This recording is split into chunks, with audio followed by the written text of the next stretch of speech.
আল্লাহ পাক রব্বুল আলামিন বলেন, ইন্নাল্লাযীনা আমানু ওয়া আমিলুস সালিহাত লাহুম জান্নাতু তাজরি মিন তাহতিহাল আনহার যালিকাল ফাওজুল কাবীর।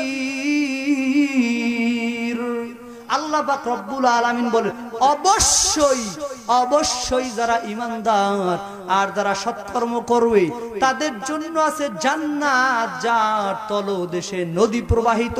যালিকাল ফাওজুল কাবীর, এটাই মহা সাফল্য। আল্লাহ বললেন দুইটা কাজ, একটা ঈমান আর একটা আমল, একটা ঈমান আর একটা আমল। ঈমানের মূল কি? সবাই উচ্চ স্বরে আমার সাথে পড়ুন, লা ইলাহা ইল্লাল্লাহু মুহাম্মাদুর রাসূলুল্লাহ। সবাই পড়লেন না কেন? কোনো ভেজাল আছে নাকি? আহলে হাদিস ভাইজানেরা তো আল্লাহ আর মুহাম্মদ এক জায়গায় লিখতে চায় না। কেন? বলে আল্লাহ আর মুহাম্মাদের মর্যাদা তো সমান না, তাই দুটা সমান সমান লেখা যাবে না। তাহলে তো আল্লাহ কোরআনের বিভিন্ন জায়গায় এক আয়াতের মধ্যে আল্লাহর পরেই মুহাম্মদ দিলেন, তাহলে সেখানে আল্লাহ সাথে সাথে দিলেন কেন? অতএব ওই ধোঁকাবাজদের ধোঁকায় পড়া যাবে না। সবাই আমার সাথে সমস্যারে বলুন, লা ইলাহা ইল্লাল্লাহু মুহাম্মাদুর রাসূলুল্লাহ। এই কালেমার সাথে সবাই একমত তো? আওয়ামী লীগ যারা করে তাদের কালেমা কি নতুন আলাদা? বিএনপি যারা করে তাদের কালেমা কি নতুন আলাদা? জামাত চরমোনাই যারা করে তাদের কালেমা কি নতুন আলাদা? নাকি সকলের কালেমা একটা? আজকে এই কালেমা নিয়েও লাগছে বড় ভেজাল। কি পড়লাম? লা ইলাহা ইল্লাল্লাহু মুহাম্মাদুর রাসূলুল্লাহ। লা ইলাহা ইল্লাল্লাহ, আল্লাহ তাআলা ব্যতীত কোনো মাবুদ নাই। মুহাম্মাদুর রাসূলুল্লাহ, মুহাম্মদ আল্লাহ পাকের পাঠানো শেষ পয়গম্বর। দুই কথার মূল কথা হলো আল্লাহর মতো দ্বিতীয় কোনো আল্লাহ নাই, আমার নবীর মতো দ্বিতীয় কোনো নবী নাই। এই কথাটা অন্তরে ঢুকাও। আল্লাহর গোলামি ছাড়া কারো গোলামি চলবে না। নবীর আদর্শ ছাড়া কারো আদর্শ মানা যাবে না। তো হামসিরাতে মুস্তফা দর তামামি হালে উকুন ইত্তেবা। কার ইত্তেবা করবেন? নবী মুহাম্মদুর রাসূলুল্লাহ। এই যে আমরা ঈমান আনলাম, কোরআনুল কারীমের মধ্যে আমার রব বলেছেন অবশ্যই মুমিনেরা জান্নাতি, অবশ্যই মুমিনেরা সফল কাম। আপনারা আমরা এখানে যারা আছি আমরা সবাই মুমিন। যারা ঈমান আনে তারাই মুমিন। আল ঈমানু হুয়া তাসদীক বিমা জাআ বিহিন নবী সাল্লাল্লাহু আলাইহি ওয়াসাল্লাম মিন ইনদিল্লাহি তাআলা ওয়াল ইকরারু বি।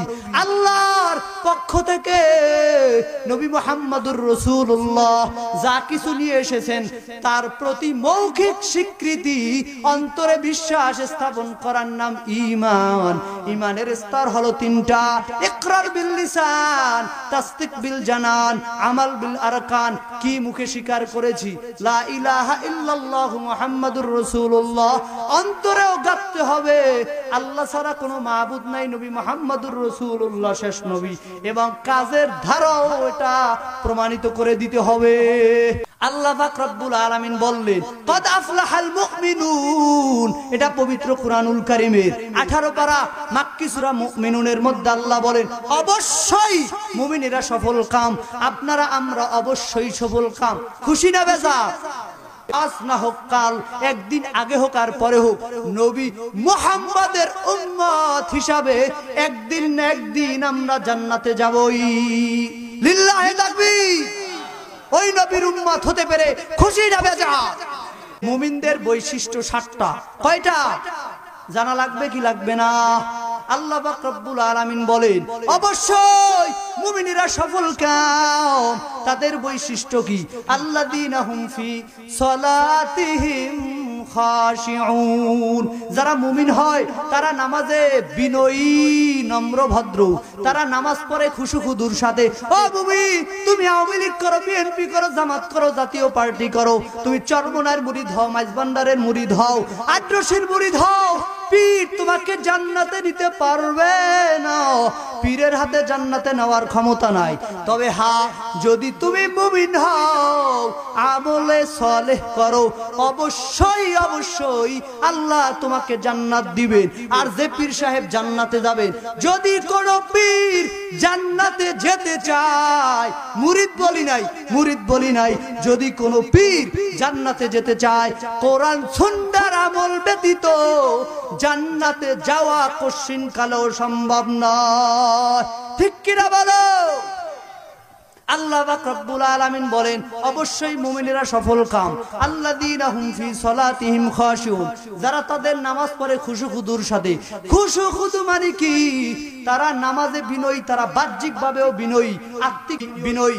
বলে নামাজ পড়তে দাঁড়াবে, হাত বেশি নাড়াচাড়া করবে না, পা বেশি নাড়াচাড়া করবে না, চোখ বেশি নাড়াচাড়া করবে না। তারা মনে করবে আনতা আবুদুল্লাহ কাআন্নাকা তারাহু ফাইন লাম তাকুন তারাহু ফাইন্নাহু ইয়ারাক। আমি এমন ভাবে নামাজ পড়ি, আমি আল্লাহকে দেখতেছি। যদি ওই মারিফাতের পর্যায়ে যদি যেতে না পারো, তাহলে মনে রাখবে, যদিও আমি আল্লাহকে দেখি না, আমার আল্লাহ তো দেখতেছে। কে দেখে? এক পীর সাহেব হুজুর এক অন্ধ মুরিদকে খুব মোহাব্বত করত। অন্য বিচক্ষণ মুরিদেরা বলে, ও হুজুর, আপনি ওই অন্ধ মুরিদকে কেন মোহাব্বত করেন? বলে, তোমরা কি একটু দেখতে চাও? বলে, হ্যাঁ আমরা দেখতে চাই। বলে, এই মুরিদেরা সব সামনে আয়, একটা করে ছুরি লও, একটা করে মুরগি লও, যাও এমন জায়গায় গিয়ে জবাই করবা সেখানে কেউ যেন না দেখে। সমস্ত মুরিদেরা কেউ পাহাড়ের ভেতরে, কেউ ঘরের ভেতরে, কেউ নদীর পার, কেউ বন জঙ্গলে, এক একজনে এক এক জায়গায় গিয়ে মুরগি জবাই করে নিয়ে এসেছে। ওই অন্ধ মুরিদ জীবিত মুরগি নিয়ে চলে এসেছে। এই অন্ধ মুরিদ, তুমি কেন মুরগিটা জীবিত নিয়ে আসলে? তুমি কি কোনো জায়গা পাও নাই? ওই অন্ধ মুরিদ বলতেছে, ও পীর সাহেব হুজুর, আমি যখন মুরগিকে জবাই করার জন্য পাহাড়ের মধ্যে গেলাম, সেখানে দেখি কেউ দেখে না, আমার আল্লাহ দেখতেছে। আমি যখন ঘরের মধ্যে গেলাম, দেখলাম কেউ দেখে না, আমার আল্লাহ দেখতেছে। এই সময় পীর সাহেব বললেন, ও মুরিদেরা শুনে রাখো, তোমরা অতি চালাক, অতি চালাক, তোমাদের মধ্যে আসলেই আল্লাহর ভয় নাই, তোমরা ওই পর্যায়ে যেতে পারো নাই। আমার এই অন্ধ মুরিদই তোমাদের চেয়ে শ্রেষ্ঠ। তিনি যেখানেই যায় সেখানেই দেখে আমার আল্লাহ। ফাআইনামা তুওয়াল্লু ফাসাম্মা ওয়াজহুল্লাহ।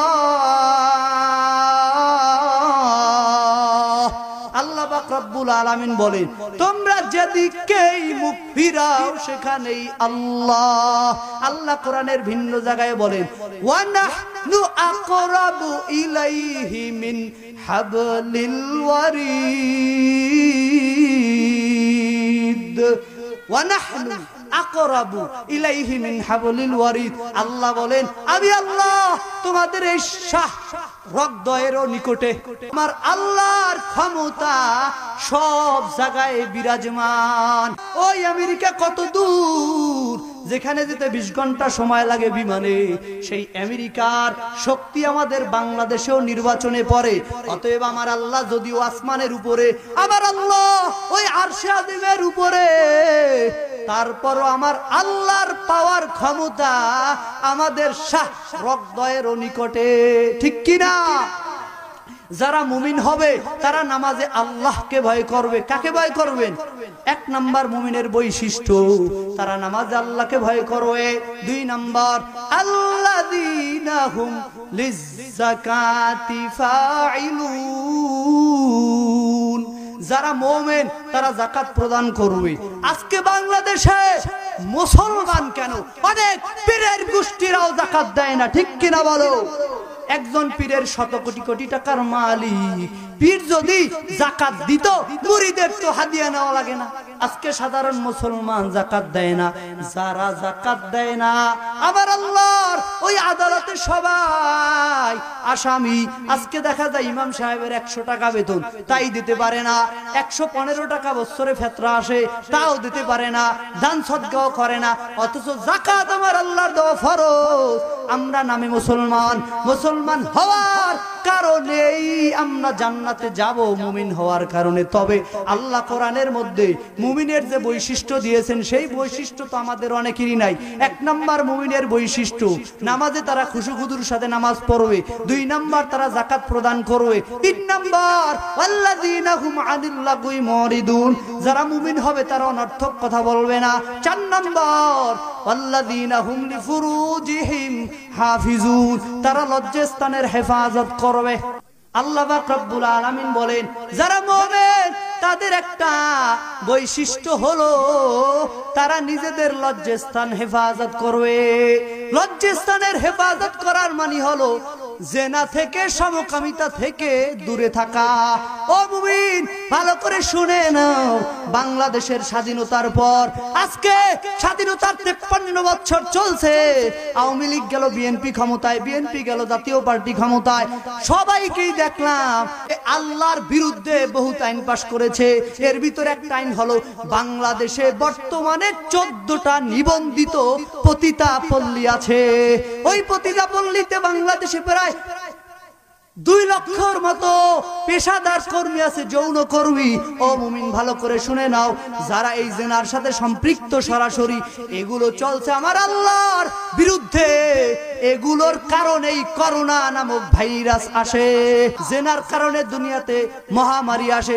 অতএব বাংলাদেশের মুসলমান, আমাদেরকে ওই পতিতা পল্লীর বিরুদ্ধে আমাদের অবস্থান নিতে হবে। কারা কারা এই পেশাদারী যৌন কর্মীদের বিরুদ্ধে অবস্থান নিতে রাজি আছেন? লিল্লাহে তাকবীর। ওয়াল্লাযীনা হুম লিআমানাতিহিম ওয়া আহদিহিম রাউন। আল্লাহ পাক রব্বুল আলামিন বলেন, যারা মুমিন হবে তারা লিআমানাতিহিম, তাদের কাছে যখন আমানত দেওয়া হয় তারা ওই আমানতের খেয়ানত করে না। নির্বাচন যখন হয়, নির্বাচনের পূর্বে আওয়ামী লীগের 36টা নির্বাচনী ইশতেহার, বিএনপির 50টা নির্বাচনী ইশতেহার, ক্ষমতায় গেলে অমুক করব, তমুক করব, সমক করব। ক্ষমতার পর উন্নয়নের নামে লক্ষ লক্ষ টাকা বাহিরে তারা পাচার করে। তাহলে নির্বাচনী ইশতেহার দিল আমানত, কথা বলেন, ওয়াদা দিছে না? এই ওয়াদা কি তারা আমানত কি রাখে না খেয়ানত করে? শুধু তাই না, আমরাও তো একজনে ফ্রিজের ভিতরে 5 কেজি গোশত রাখার জন্য দিছে গরিব। এক সময় দেখা যায় 5 কেজির থেকে আধা কেজি খাইয়া শেষ, মাপ দেওয়ার কায়দায় নাই। বলে ফ্রিজেও নাকি গোশত টানে, 5 কেজি নাই, 5 কেজি নাই। বলে কতটুকু আছে? বলে আছে 4.5 কেজি। 4 কেজি শেষ। ও মুমিন, এটাও আমানত। খবরদার, খবরদার, যে দিক থেকেই বলো, তুমি বলো, আমি বলো, এমপি বলো, মন্ত্রী বলো, আমি মুমিনকে ভালো হতে হবে, আমানতের খেয়ানত করা যাবে না, ঠিক কিনা? ওয়া আহদিহিম রাউন, আর ওয়াদাকে নষ্ট করা যাবে না। একজনের সাথে ওয়াদা দিবেন, হুজুর আপনি মাহফিলে আসবেন, কত? বলে যা দেন ঠিক আছে। কিন্তু বক্তা সাহেব অপরদিকে হাদিয়ার লম্বা টাকা পেয়েছে, সে প্রোগ্রাম ক্যান্সেল করে দিয়েছে, আছে না? না, শুধু এটা না, আপনিও তো একজনের কাছে বাঁশ বেচবেন 500 টাকা, কথা দিলাম তুমি কেটে নিবা। আরেকজনে চুপে চুপে বলে আমি তোমাকে দিম 1000। এ ভাই, এবার আমি বাঁশ বেচবো না, আমারই লাগবে। আরেক জায়গায় আপনি 1000 বেচে দিলেন, এ ওয়াদা হলো? যারা মুমিন হবে তাদেরকে অবশ্যই আমানত এবং ওয়াদা রক্ষা করতে হবে। রাজি আছেন তো ইনশাআল্লাহ?